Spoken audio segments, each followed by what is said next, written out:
Hello, good morning, नमस्कार। सभी का स्वागत है स्पिरिचुअलिटी मैटर्स अध्यात्म के और मेरे इस चैनल पे।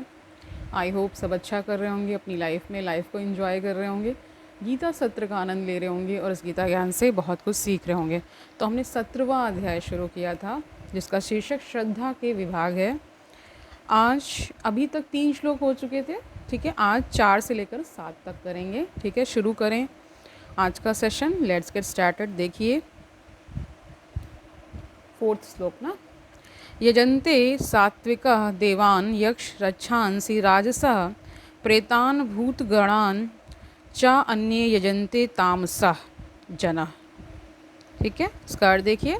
सत्वगुणी व्यक्ति देवताओं को पूजते हैं, रजोगुणी यक्षों व राक्षसों की पूजा करते हैं और तमोगुणी व्यक्ति भूत प्रेतों को पूजते हैं। ठीक है, तो इसमें साफ साफ बता दिया गया है कि कौन कौन लोग, यानी जो भी जैसे गुणों से युक्त होता है वो उसी प्रकार के अपने आराध्य को चुनता है ना। ठीक है, ये बताया जा रहा है।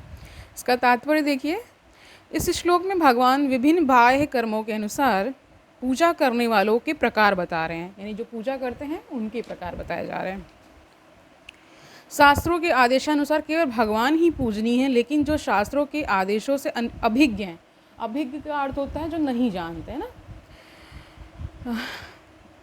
उन पर श्रद्धा नहीं रखते, वे अपनी गुण स्थिति के अनुसार विभिन्न वस्तुओं की पूजा करते हैं। जो लोग सतोगुणी हैं वे सामान्यतः देवताओं की पूजा करते हैं। इन देवताओं में ब्रह्मा, शिव तथा अन्य देवता यथा इंद्र, चंद्र तथा सूर्य सम्मिलित हैं, लेकिन देवता कई हैं बताया गया है ना। सतोगुणी लोग किसी विशेष अभिप्राय से किसी विशेष देवता की पूजा करते हैं। इसी प्रकार जो रजोगुणी हैं वे यक्ष राक्षसों की पूजा करते हैं। हमें स्मरण है कि द्वितीय विश्व युद्ध के समय कलकत्ता का एक व्यक्ति हिटलर की पूजा करता था, क्योंकि भला हो उस युद्ध का उसमें काले धंधे से प्रचुर धन संचित कर लिया था। इसी प्रकार जो रजोगुणी हैं, है ना, तथा तमोगुणी होते हैं, वे सामान्यतः किसी प्रबल मनुष्य को ईश्वर के रूप में चुन लेते हैं। वे सोचते हैं कि कोई भी व्यक्ति ईश्वर की तरह पूजा जा सकता है, यानी एक तरह से बहुत ही अज्ञान में वो घिरे हुए हैं, तभी तो इस तरह का उनका विचार है। और फल एक सा होगा। यहाँ पर इसका स्पष्ट वर्णन है कि रजोगुणी लोग ऐसे देवताओं की सृष्टि करके उन्हें पूजते हैं, और जो तमोगुणी हैं, ठीक है, जो इसी बता दिया गया है साफ साफ कि ये लोग भूत प्रेतों को पूजते हैं जो तमोगुणी होते हैं, और रजोगुणी वाले राक्षसों को और यक्षों को पूजते हैं। तो कह रहे हैं जो तमोगुणी हैं, अंधकार में हैं, वे प्रेतों की पूजा करते हैं। कभी कभी किसी मृत प्राणी की कब्र पर पूजा करते हैं। मैथुन सेवा भी तमोगुणी मानी जाती है। इस प्रकार भारत के सुदूर ग्रामों में भूतों की पूजा करने वाले हैं। हमने देखा है कि भारत के निम्न जाति के लोग कभी कभी जंगल में जाते हैं, और यदि उन्हें इसका पता चलता है कि कोई भूत किसी वृक्ष पर रहता है तो वे उस वृक्ष की पूजा करते हैं, ठीक है, और बलि चढ़ाते हैं। ये पूजा के विभिन्न प्रकार वास्तव में ईश्वर पूजा नहीं है। ईश्वर पूजा तो सात्विक पुरुषों के लिए है। श्रीमद् भागवत में कहा गया है, क्या कहा गया देखिए, सत्वम विशुद्धम वसुदेव शब्दितम। ठीक है, जो व्यक्ति सतोगुणी होता है तो वह वासुदेव की पूजा करता है। तात्पर्य यह है कि जो लोग गुणों से पूर्णतः शुद्ध हो चुके हैं और दिव्य पद को प्राप्त हैं, वे ही भगवान की पूजा कर सकते हैं। निर्विशेषवादी सतोगुण में स्थित माने जाते हैं और वे पंच देवताओं की पूजा करते हैं। वे भौतिक जगत में निराकार विष्णु को पूजते हैं, जो कह रहे हैं जो सिद्धांतिकृत विष्णु कहलाता है। विष्णु भगवान के विस्तार हैं, लेकिन निर्विशेषवादी अंततः भगवान में विश्वास न करने के कारण सोचते हैं कि विष्णु का स्वरूप निराकार ब्रह्म का दूसरा पक्ष है। इसी प्रकार वे यह मानते हैं कि ब्रह्मा जी रजोगुण के निराकार रूप हैं, अतः वे कभी कभी 5 देवताओं का वर्णन करते हैं जो पूज्य हैं, लेकिन चूंकि वे लोग निराकार ब्रह्म को ही वास्तविक सत्य मानते हैं, इसलिए वे अंततः समस्त पूज्य वस्तुओं को त्याग देते हैं। निष्कर्ष यह निकलता है कि प्रकृति के विभिन्न गुणों को दिव्य प्रकृति वाले व्यक्तियों की संगति से शुद्ध किया जा सकता है। ठीक है, 5 और 6 श्लोक को एक साथ गिवन है और उसका अर्थ सहित भी ना, तात्पर्य भी। तो देखिए 5वां श्लोक देखिए, अशास्त्र विहितम घोरम तपयन्ते तपयन्ते ये तपः जना दंभ अहंकार संयुक्तः काम राग बल अन्विता। तो ये हो गया आपका 5वां श्लोक। 6ठा देखिए, कश्यन्ता सरिष्ठम भूतग्रामम अचेतसा माम च एव अंता सरिष्ठम यानी शरीरस्थम तान विधि आसुर निश्चयान। इसका अर्थ देख लीजिए, जो लोग दंभ तथा अहंकार से अभिभूत होकर शास्त्र विरुद्ध कठोर तपस्या और व्रत करते हैं, जो काम तथा आसक्ति द्वारा प्रेरित होते हैं, जो मूर्ख हैं तथा जो शरीर के भौतिक तत्वों को तथा शरीर के भीतर स्थित परमात्मा को कष्ट पहुंचाते हैं, वे असुर कहे जाते हैं। तो ऐसे व्यक्तियों को क्या कहा जाता है? असुर कहा जाता है। अब इसका तात्पर्य देख लीजिए, कुछ पुरुष ऐसे हैं जो ऐसी तपस्या की विधियों का निर्माण कर लेते हैं जिनका वर्णन शास्त्रों में नहीं है। उदाहरण के लिए क्या बताया, किसी स्वार्थ के प्रयोजन से यथा या राजनीतिक कारणों से उपवास करना शास्त्रों में वर्णित नहीं है। शास्त्रों में तो आध्यात्मिक उन्नति के लिए उपवास करने की संस्तुति है, यानी कई लोग अपने अपने मोटिव्स को लेकर के भी ऐसा कर लेते, तो वही यहाँ बताया जा रहा है, किसी राजनीतिक या सामाजिक उद्देश्य के लिए नहीं। भगवत गीता के अनुसार जो लोग ऐसी तपस्याएं करते हैं वे निश्चित रूप से आसुरी हैं। इनको आसुरी कह दिया गया है ना। उनके कार्य शास्त्र विरुद्ध हैं और सामान्य जनता के हित में नहीं है। वास्तव में वे लोग गर्व, अहंकार, काम तथा भौतिक भोग के प्रति आसक्ति के कारण ऐसा करते हैं। ऐसे कार्यों से न केवल शरीर के उन तत्वों का विक्षोभ होता है जिनसे शरीर बना है, अपितु शरीर के भीतर निवास कर रहे परमात्मा को भी कष्ट पहुंचता। तो बता रहे हैं कि सिर्फ आध्यात्मिक उन्नति के लिए ये सब व्रत उपवास किया जाना चाहिए, किसी राजनीतिक या सामाजिक कारणों की वजह से नहीं होना चाहिए, क्योंकि कहते हैं कि अंदर परमात्मा भी बैठे हुए हैं तो उनको कष्ट पहुंचता है ना। तो यहाँ साफ साफ कह दिया गया है।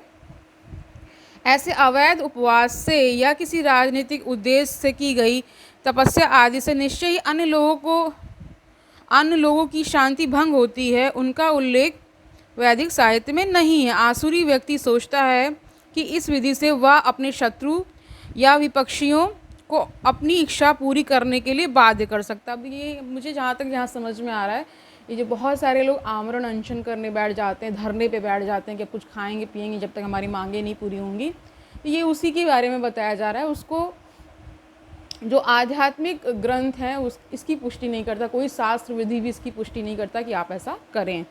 ठीक है, समझ पा रहे होंगे। आगे देखिए, और क्या बता रहे हैं आगे कि अपने शत्रु या विपक्षियों को अपनी इच्छा पूरी करने के लिए बाध्य कर सकता है, लेकिन कभी कभी ऐसे उपवास से व्यक्ति की मृत्यु भी हो जाती है। ये कार्य भगवान द्वारा अनुमत नहीं है। वे कहते हैं कि जो इन कार्यों में प्रवृत्त होते हैं वे असुर हैं। ऐसे प्रदर्शन भगवान के अपमान स्वरूप हैं, क्योंकि इन्हें वैदिक शास्त्रों के आदेशों का उल्लंघन करके किया जाता है। तो यहाँ क्योंकि शास्त्र का उल्लंघन हो रहा है, इसीलिए कोई भी ग्रंथ ऐसे उपवासों को करने के लिए नहीं कहेगा ना। इस प्रसंग में अचेतसा शब्द महत्वपूर्ण है। सामान्य मानसिक स्थिति वाले पुरुषों को शास्त्रों के आदेश का पालन करना चाहिए।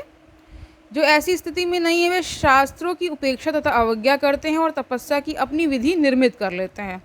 यानी इसमें साफ साफ कहा गया कि आपको अपनी कोई विधि नहीं निर्मित कर लेनी है, शास्त्र के नियम के अनुसार चलना है, तभी आध्यात्मिक प्रगति होती, अदरवाइज नहीं होगी ना।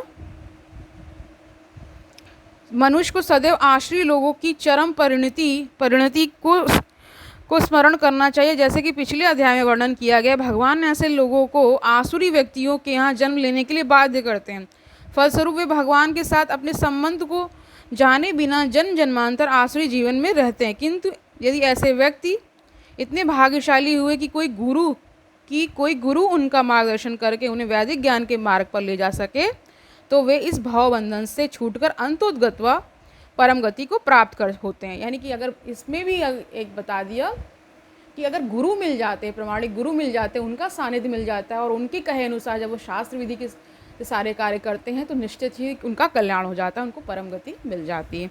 7वां श्लोक देखिए, आहारा तु अपि सर्वस्य त्रिविधा भवति प्रिय यज्ञ तपा तथा दानम तेषां भेदम इमं शृणु। शृणु मतलब सुनो। इसका पूरा अर्थ देखिए, यहाँ तक कि प्रत्येक व्यक्ति को जो भोजन पसंद करता है वह भी प्रकृति के गुणों के अनुसार 3 प्रकार का होता है। यही बात यज्ञ, तपस्या तथा दान के लिए भी सत्य है। अब उनके भेदों के विषय में सुनो। इसका तात्पर्य देखिए, प्रकृति के भिन्न भिन्न गुणों के अनुसार भोजन, यज्ञ, तपस्या और दान में भेद होते हैं। वे सब एक से नहीं होते। अब देखिए, छोटी सी बात यहाँ मैं बताना चाहूँगी। जो आप दान देते हैं तो आपको दान ऐसे व्यक्ति या किसी ऐसी संस्था को देना चाहिए जहाँ पे जिस कार्य के लिए वो दिया जा रहा है वही कार्य हो, अन्यथा कोई ना हो, वरना आप भी उसके पाप के भोगी हो जाते हैं। तो जैसे मान लीजिए आपने किसी को दान दिया और वो जाके मदिरा पी लेता है, तो फिर उसका कहते हैं कि आपको भी भोगना होता है। तो इसीलिए जब दान पुण्य ये सब कार्य कर रहे हैं तो इसमें विशेषतः आपको क्या ध्यान देना है, बहुत अच्छे से इसकी चेकिंग कर लेनी है, ठीक है। जो लोग यह समझ सकते हैं कि किस गुण में क्या क्या करना चाहिए वे वास्तव में बुद्धिमान हैं। जो लोग सभी प्रकार के यज्ञ, भोजन या दान को एक समान कर उनमें अंतर नहीं कर पाते वे अज्ञानी। यानी कि हर जो दान और वो जो भी विधि विधान किया जा रहा है, यज्ञ किया जा रहा है, उसकी अपनी एक स्थिति है, एक उसका एक प्रयोजन होता है और उसके कुछ नियम होते हैं। उसी को उसी विधि के अनुसार किया जाना चाहिए, ठीक है। ऐसे भी प्रचारक लोग हैं जो कहते हैं कि मनुष्य जो चाहे वह कर सकता है और सिद्धि प्राप्त कर सकता है, लेकिन ये मूर्ख मार्गदर्शक शास्त्रों के आदेशानुसार कार्य नहीं करते। ये अपनी विधियां बनाते हैं और सामान्य जनता को भ्रांत करते रहते हैं। यानी अपनी विधि बना लेने से थोड़ी ना कुछ हो जाएगा। जो शास्त्रों में लिखा है, जो ऋषि मुनि लिख कर गए हैं, जो उनकी प्रमाणिक जो चीज़ें उन्हीं का पालन करते हुए करना चाहिए और ये भ्रांति नहीं फैलाते रहना चाहिए। तो आप आजकल देखते ही होंगे बहुत सारे लोग बहुत सी चीज़ें करने लगते हैं बिना किसी ज्ञान लिए, अपना ज्ञान बनाने लगते हैं, तो एक तरह से उसको गलत बताया गया है, ठीक है। तो आज के लिए इतना ही रखते हैं। आई होप ये 17वां अध्याय आप अच्छे से समझ पा रहे हैं, इसके गुण अर्थ को भी एक तरह से आप ले पा रहे होंगे। ये जो ज्ञान हमें मिल रहा है भगवान के द्वारा वो निश्चय ही बहुत ही कल्याणकारी है। अगर आप इसे श्रद्धा से और इसका पालन करते हुए जब आप इसको जिएंगे, अपना जीवन उसी प्रकार इसको ढालेंगे, तब निश्चित ही इससे बहुत लाभ होने वाला है, ठीक है। प्रत्येक कर्म जो आप करने जा रहे हैं उसकी चेकिंग करिए, सबसे अच्छे से व्यवहार करिए, ज़्यादा से ज़्यादा ये करने की कोशिश करिए कि आपसे कुछ अहित ना हो। तो कल मिलते हैं, तब तक आनंद से रहिए, सुखपूर्वक अपना जीवन व्यतीत करिए, दूसरों को सुखी करिए और ये भी याद रखिए कि ये गीता ज्ञान कितना आवश्यक है। कल मिलते हैं, तब तक के लिए हरि ओम तत्सत।